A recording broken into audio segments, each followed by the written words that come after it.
पर्यावरण संरक्षण की दिशा में एक बड़ा कदम उठाते हुए मुख्यमंत्री देवेंद्र फडणवीस ने पहले मुंबई क्लाइमेट वीक का उद्घाटन किया, जिससे राज्य के क्लाइमेट एक्शन प्लान को नई नीति मिली है। देखिए हमारी ये विशेष रिपोर्ट।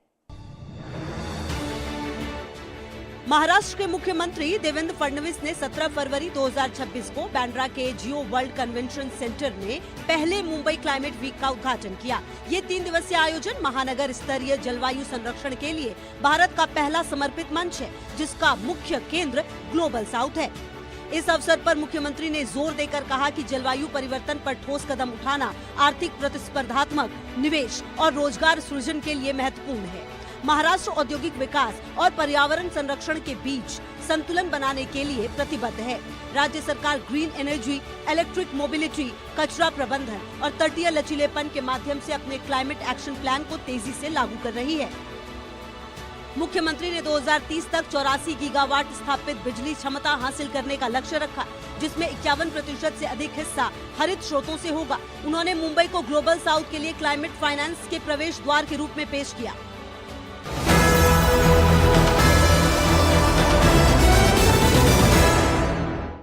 वहीं उप मुख्यमंत्री सुनेत्रा पवार ने अल्पसंख्यक कल्याण और समावेशी विकास को बढ़ावा देने के लिए एक महत्वपूर्ण समीक्षा बैठक की अध्यक्षता की। पेश है रिपोर्ट।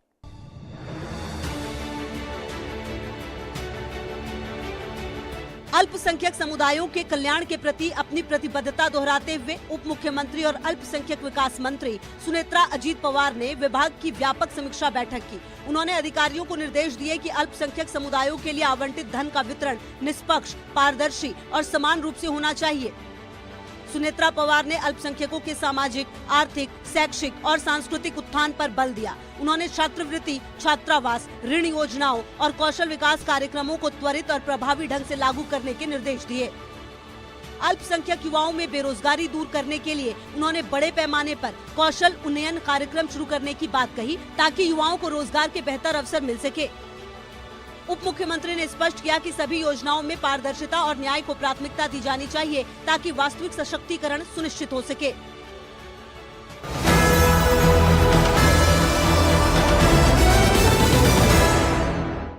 एक अन्य खबर में मुंबई में ग्लोबल इकोनॉमिक कोऑपरेशन 2026 का भव्य आयोजन किया गया, जो बहुध्रुवीय व्यापार और निवेश में भारत और महाराष्ट्र को भरोसेमंद केंद्र के रूप में स्थापित करता है।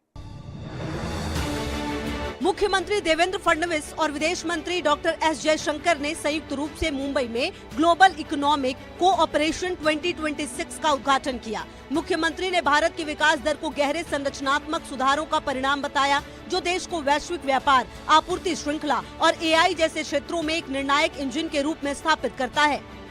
उन्होंने कहा कि बहुध्रुवीय दुनिया में भारत विश्वास और स्थिरता के केंद्र के रूप में उभर रहा है।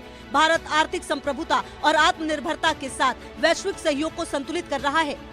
फडणवीस ने महाराष्ट्र की अहम भूमिका पर प्रकाश डालते हुए बताया कि राज्य भारत की जीडीपी में 14 से 15% और औद्योगिक उत्पादन में लगभग 20% का योगदान देता है। मुंबई देश की वित्तीय राजधानी के रूप में आरबीआई, बीएसई और एनएसई जैसे प्रमुख संस्थानों का घर है। महाराष्ट्र पश्चिमी तट पर एक ग्लोबल इकोनॉमिक कॉरिडोर के एंकर के रूप में तैयार हो रहा है, जो हरित बॉन्ड और सॉवरेन वेल्थ फंड के माध्यम से दीर्घकालिक पूंजी आकर्षित करेगा।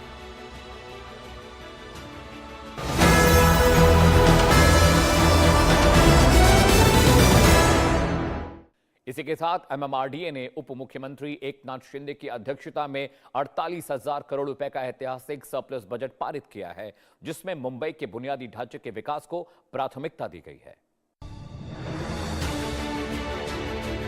मुंबई महानगर क्षेत्र विकास प्राधिकरण ने अपनी 160वीं वार्षिक आम बैठक में 48,000 करोड़ रुपए का अपना पहला सरप्लस बजट पारित किया। उप मुख्यमंत्री और एमएमआरडीए अध्यक्ष एकनाथ शिंदे की अध्यक्षता में पेश किए गए इस बजट में करीब 9 साल बाद लाभ की स्थिति दिखी है।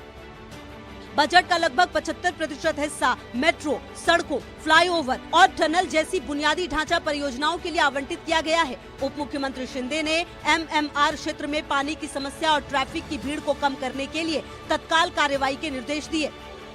मेट्रो विस्तार के लिए 13,838 करोड़ रुपए आवंटित किए गए हैं, जिससे नेटवर्क 337 किलोमीटर तक फैल जाएगा। योजनाओं में बीकेसी में पॉड टैक्सी और ठाणे मीरा भाईंदर में बोट टैक्सी सेवाएं भी शामिल हैं।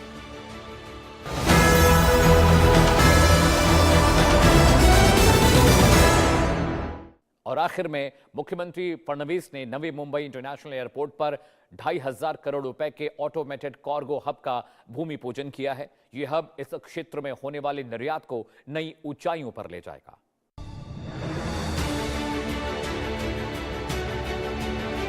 महाराष्ट्र के मुख्यमंत्री देवेंद्र फडणवीस ने नवी मुंबई इंटरनेशनल एयरपोर्ट पर फेडेक्स के पूरी तरह से स्वचालित कार्गो हब का भूमि पूजन किया। ये परियोजना महाराष्ट्र को वैश्विक लॉजिस्टिक पावर हाउस बनाने की दिशा में एक मील का पत्थर है।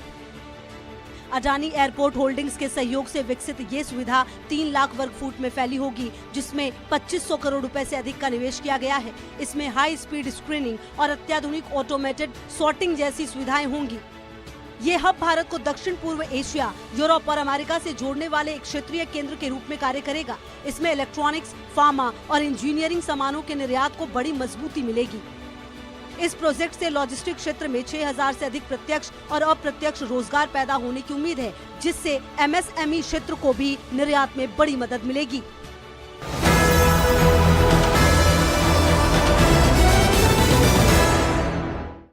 ये थी महाराष्ट्र की इस हफ्ते की मुख्य खबरें। आप देख रहे हैं हमारा विशेष खंड नेक्स्ट इन महाराष्ट्र।